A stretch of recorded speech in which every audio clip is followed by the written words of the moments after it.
போன சாப்டரோட முடிவுல அந்த டெமானிக் ஹியூமன்ஸும் ஜாங்வா கில்டும் அவங்களுக்குள்ளேயே அடிச்சுக்கிற மாதிரி நம்ம ஹீரோ பண்ணிருப்பான். அதுக்கப்புறம் என்ன ஆச்சுங்கிறத இந்த சாப்டர்ல பாக்கலாம். இந்த சாப்டரோட ஆரம்பத்திலேயே அந்த லான்ஸ்லாட் வந்துட்டு என் நைட் ஓத்துங்கிற ஒரு ஸ்கில் ஆக்டிவேட் பண்றான். இந்த விஷயத்துக்கு இங்கே ஒரு முடிவு கட்டிட்டு அடுத்ததா அன்னோனையும் நாங்க டேக் டவுன் பண்ண போறோம். அப்படிங்கிறப்போ பதிலுக்கு அந்த நான்கோமும் ஆரா பிளேடுங்கிற ஒரு ஸ்கில் ஆக்டிவேட் பண்ணிட்டு உங்க எல்லாரையும் இங்கே டிஃபீட் பண்ணிட்டு அடுத்ததா கேங்ஜினிக்க டேக் டவுன் பண்ண போறோம் அப்படின்னு சொல்லிட்டு இவங்களுக்குள்ளே மாத்தி மாத்தி அடிச்சுக்க. ஆனா ஹீரோவும் அவனுடைய டீமும் எப்போவோ அங்க இருந்து தப்பிச்சு போயிட்டாங்க. உடனே இவனும் திரும்பி பார்த்துட்டு அவங்க எல்லாரும் அங்க ஃபன் பண்ணிட்டு இருக்காங்க, அவங்க பெட்டரா ஃபீல் பண்ற வரைக்கும் இந்த சண்டை ஓயாது அப்படின்னு சொல்லிட்டு இவங்க எல்லாருமே அன்மெல்டிங் வேலிங்கிற ஒரு இடத்துக்கு தான் போறாங்க. ஆக்சுவலா இந்த 7th ஃப்ளோர்ல இப்படி ஒரு பிளேஸ் இருக்குங்கிறதே எனக்கு மட்டும் தான் தெரியும். இந்த இடத்துல நம்மளுடைய பிளான்ஸ பத்தி பேசிட்டு கொஞ்சம் வார்ம் அப் ஆகலாம்னு சொல்ல உடனே பின்னாடி இருந்து கலாக்களும் உனக்காக தான் நான் இங்க வெயிட் பண்ணிட்டு இருக்கேன் அப்படிங்கிறப்போ பதிலுக்கு நம்ம ஹீரோவும் பரவாயில்லையே எங்களுக்கு முன்னாடி இந்த இடத்துக்கு வந்திருக்கேன் அப்படின்னு சொல்ல இதை பார்த்த இயன்வாவும் டாமினும் இந்த ஐஸ் ட்ரோல்ஸ் இங்க என்ன பண்ணிட்டு இருக்க, நீங்க ஒன்னும் நர்வஸ் ஆக வேணாம். இவ்வளவு நேரம் இவங்க எல்லாருமே வேம்பியர்ஸ் தான் கண்ட்ரோல் பண்ணிட்டு இருந்தாங்க, இதுக்கப்புறம் இவங்க எல்லாருமே நமக்கு கோஆபரேட் பண்ண போறாங்க. அதுக்கு ரிட்டனா அவங்களுக்கு அந்த வேம்பியர்ஸ் கிட்ட இருந்து ஃப்ரீடத்தை வாங்கி கொடுக்க போறோம். இதே நேரத்துல யூசாங் வந்துட்டு எல்லாரும் ஊ சைட்ல இழுத்து போடுறதுல நீ கில்லாடியா இருக்க அப்படின்னு சொல்லிட்டு அது ஏன் சியாக் தானே அவன் இங்க என்ன பண்ணிட்டு இருக்கான்னு கேட்க பதிலுக்கு நம்ம ஹீரோவும் அது ஒரு பெரிய கதை, இங்க இருக்க அந்த ட்ரோல்ஸ் கிட்ட அவனை அடமானமா வச்சிருக்கோம், அவன் இங்க இருக்காங்கிறத நீங்க யாரும் கன்சிடர் பண்ணிக்காதீங்க அப்படிங்கிறப்போ இதே நேரத்துல தெரசா வந்துட்டு சாரி மிஸ்டர் கேங்ஜினி, ஒஃபிலியா கூட சண்டை போட்டதுல நான் தோத்துட்டேன். பதிலுக்கு நம்ம ஹீரோவும் எனக்கு தெரிஞ்சு அவளை உயிரோட பிடிக்கிறது கொஞ்சம் கஷ்டம் தான், anyway good work Teresa,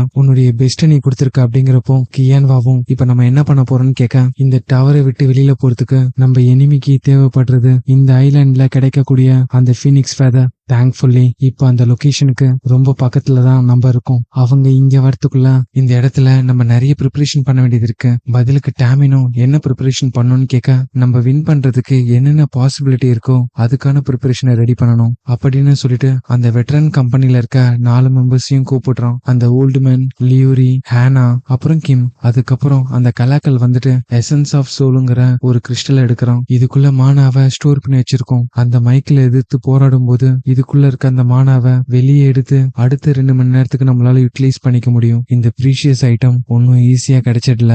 lakh water பக்கத்துல கேம்ப பில்ட் பண்ற ரிஸ்கியான விஷயத்த செஞ்சுதான் இதை நான் அப்டைன் பண்ணேன். இப்படிப்பட்ட ஒரு ஐட்டத்தை நான் உங்ககிட்ட கொடுக்கறேன்னா அந்த அளவுக்கு உன் மேல ட்ரஸ்ட் வச்சிருக்கேன்னு அர்த்தம். இதை பார்த்த ஹீரோவும் மனசுக்குள்ள பொதுவாவே இந்த எசன்ஸ் சோல் மத்த ட்ரைபை அடிப்பணிய வைக்கும் போது கிடைக்கும், ஆனா இந்த மாதிரியான ஒரு சூழ்நிலையில இது கிடைக்கும்னு எனக்கு இப்பதான் தெரியும் அப்படிங்கிறப்போ உடனே அந்த கலாக்கள் வந்துட்டு எங்களுடைய ட்ரைப் நீங்க சண்டை போடணும்னு நினைச்சீங்களா, அப்பயே என்னுடைய முழு ட்ரஸ்டையும் உங்க மேல வச்சுட்டேன் அப்படின்னு சொல்லிட்டு கண் கலங்க. உடனே ஹீரோ வந்துட்டு என்னது இவங்களுக்காக நான் சண்டை போடுறானா, ஏதோ ஒண்ணு இவங்க தப்பா புரிஞ்சிட்டு இருக்காங்க அப்படிங்கிறப்போ உடனே கலாக்கள் வந்துட்டு இந்த வாரில நம்ம எதை பத்தியுமே கவலைப்படக்கூடாது, இதுக்கப்புறம் ஒரு அடிமை வாழ்க்கைய நம்ம வாழ மாட்டோம் அப்படிங்கிறப்போ இதை கேட்ட ஹீரோவும் ஃப்ரீடம் கேட்கவே நல்லாதான் இருக்கு, சரி நம்மளுடைய ப்ரிப்பரேஷனை ஆரம்பிக்கலாம்னு சொல்ல அடுத்த நிமிஷமே நம்ம ஹீரோ வந்துட்டு அந்த பனிக்கு நடுவுல நான் இங்கதான் இருக்கேன் அப்படிங்கிற மாதிரி ஒரு மார்க்க போட்டு அதுக்குள்ள இருக்கான். இந்த இடத்துக்கு மைக்கேல் வந்துட்டு நம்ம ஹீரோவை பார்த்து நீ ரொம்பவே போல்டா தான் இருக்க, உன்னுடைய லொகேஷனை எங்களுக்கு எக்ஸ்போஸ் பண்ற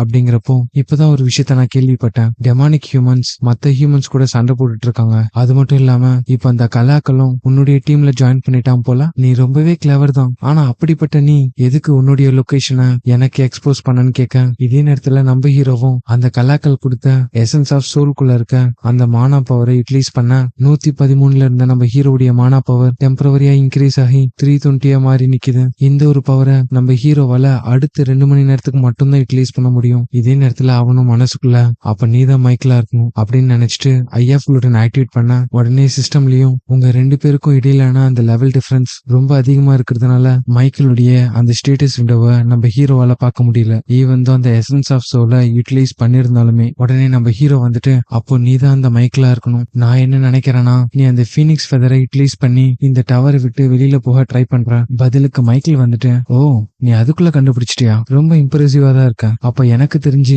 ஆலிஸ நீ தான் அந்த இடத்துல இருந்து எஸ்கேப் பண்ணி விட்டுருப்ப.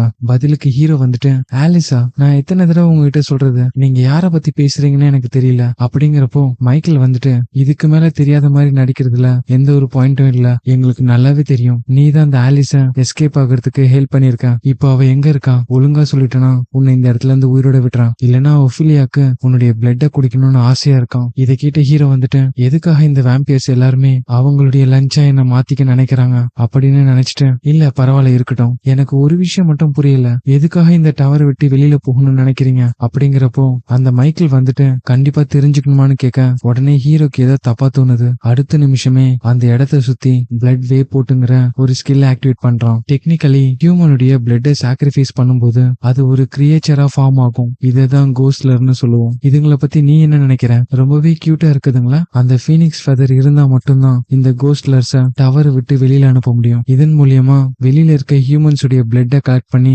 இன்னும் நிறைய கோஸ்ட்லர்ஸ உருவாக்க முடியும். அப்போதான் இந்த டவரை கான்குவர் பண்ற அளவுக்கு என்கிட்ட ஒரு மிலிட்டரி ஃபோர்ஸே இருக்கும். அப்படிங்கிறப்போ ஹீரோ வந்துட்டு இந்த கேமை நான் விளையாடும் போது இந்த மாதிரியான ஒரு பேட்டர்னை நான் பார்த்ததே இல்ல. இந்த டவருக்கு வெளியில இருக்க அவுட் சைடு ஹியூமன்ஸ் உடைய எக்ஸிஸ்டன்ஸ் இந்த மாதிரியான ஒரு சிச்சுவேஷன்ல வேரியபிள்ஸ் உருவாக்கி இருக்கும்னு நினைக்க உடனே மைக்கேலும் அந்த கோஸ்ட்லரை அனுப்பி ஃபீனிக்ஸ் ஃபெதரை கொண்டு வாங்கன்னு சொல்ல இதை கேட்ட ஹீரோவும் நீ உண்மையிலேயே இந்த இடத்துல அனாயிங் தரக்கூடிய கிரியேச்சர்ஸ உருவாக்கி இருக்க, பட் இட்ஸ் ஓகே, ஆனா அந்த ஃபீனிக்ஸ் ஃபெதரை உன்கிட்ட கொடுக்கற இன்டென்ஷன் எனக்கு இல்ல அப்படின்னு சொல்ல உடனே டாமினும் அதுங்க எல்லாத்தையுமே மிஷின் கன்னை வச்சு சமாளிச்சுட்டு இருக்கா. இதை பார்த்த மைக்கேலும் அந்த ஃபாரஸ்ட்குள்ள என்ன ஹைட் பண்ணி வச்சிருக்குன்னு அங்க பார்க்க பதிலுக்கு நம்ம ஹீரோவும் டேலைட் ஸ்கில் ஆக்டிவேட் பண்ணி அவனை அட்டாக் பண்ணிட்டு என் கூட சண்டை போடும்போது என் மேல மட்டும் ஃபோக்கஸ் பண்ணு அப்படிங்கிறப்போ அந்த மைக்கேல் வந்துட்டு பிளட்டால உருவான ஒரு அசுர கைய வச்சு அதை பிளாக் பண்ணிடுறான். தயவு செஞ்சு என்ன கொன்னுடு அப்படின்னு நீ கெஞ்சுற வரைக்கும் உன்னை பீட் பண்ணிட்டே இருக்க போறேன் அப்படின்னு சொல்ல